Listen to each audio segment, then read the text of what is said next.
मैं डॉक्टर नीरजा शर्मा, राजकीय महाविद्यालय धौलपुर, एसोसिएट प्रोफेसर समाजशास्त्र। जैसा कि बीए द्वितीय वर्ष के विद्यार्थियों को पिछले बार मैंने आपको आपके सिलेबस और उससे संबंधित जितनी भी चीज़ें हैं उनके बारे में जानकारी दी थी, और मैंने आपको यह भी बताया था कि मैं आपको सिलेबस को बताने के बाद में हम अपने विषय से संबंधित जानकारी प्रारंभ करने के क्रम में सबसे पहले हम वैज्ञानिक पद्धति के बारे में जानेंगे। आपको भी पता है कि समाजशास्त्र में जो अध्ययन किया जाता है वह एक विज्ञान की तरह किया जाता है, और इसीलिए समाजशास्त्र में इस विषय पर बहुत जोर दिया जाता है, इस बात पर बहुत जोर दिया जाता है कि समाजशास्त्र का अध्ययन वैज्ञानिक तरीके से हो, और उसके निष्कर्ष जो हैं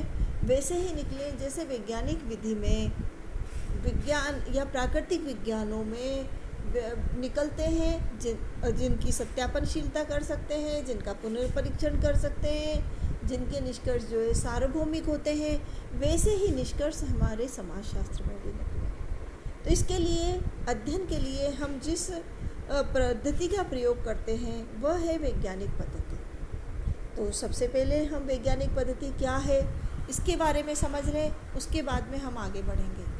समाजशास्त्र सामाजिक संबंधों का अध्ययन करने वाला विज्ञान है, जैसा कि आपको पता है। तो समाजशास्त्र की जो अध्ययन वस्तु है वो होती है सामाजिक घटना, सामाजिक तथ्य और सामाजिक व्यवहार। सामाजिक घटना से मतलब है समूह में संपन्न होने वाले मनुष्य का व्यवहार, जिसे वैश्विक रूप से देखा जा सकता है।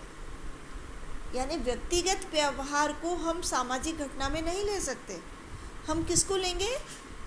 जो सामूहिक व्यवहार व्यक्तियों के द्वारा किया जाता है उसे हम उसका अध्ययन करते हैं, और जो मनुष्य को विशेष तरीके से कार्य करने या व्यवहार करने के लिए बाध्य करता है।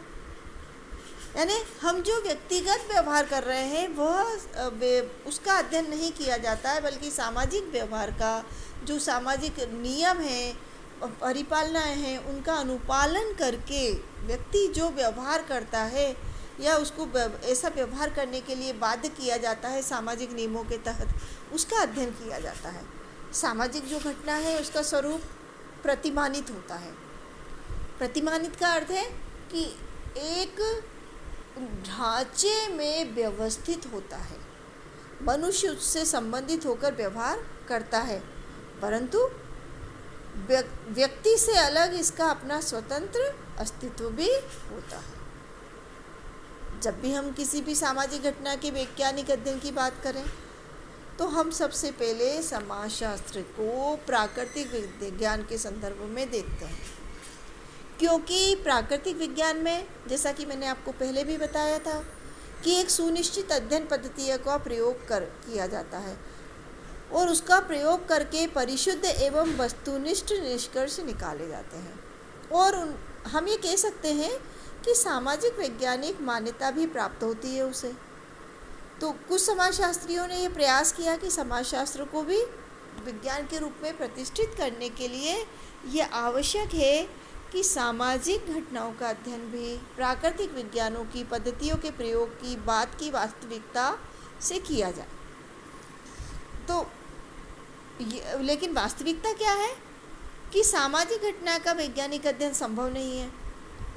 यदि सामाजिक घटना एक वास्तविकता है तो इसका वैज्ञानिक अध्ययन भी संभव है।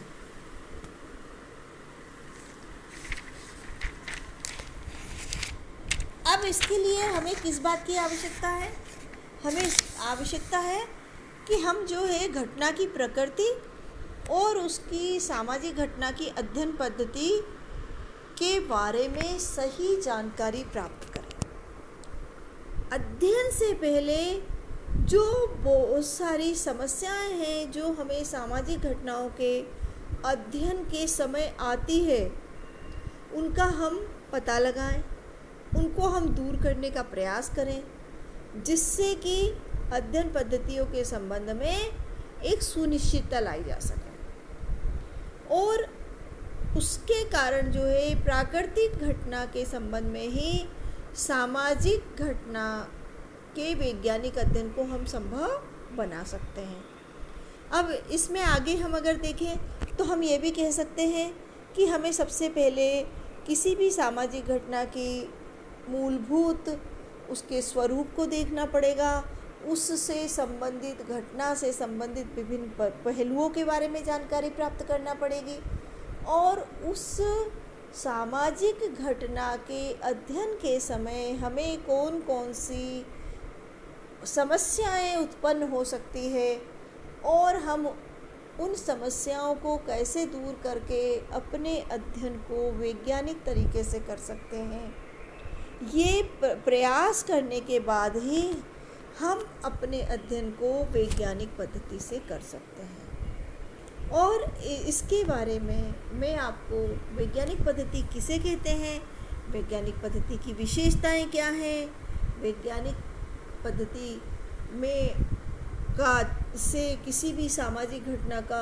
अध्ययन करने के लिए किन समस्याओं का हमें सामना करना पड़ता है, उन समस्याओं से हम किस तरीके से प्रयास करके उन समस्याओं को दूर करके हम कैसे अध्ययन कर सकते हैं, इसके बारे में हम अपने अगले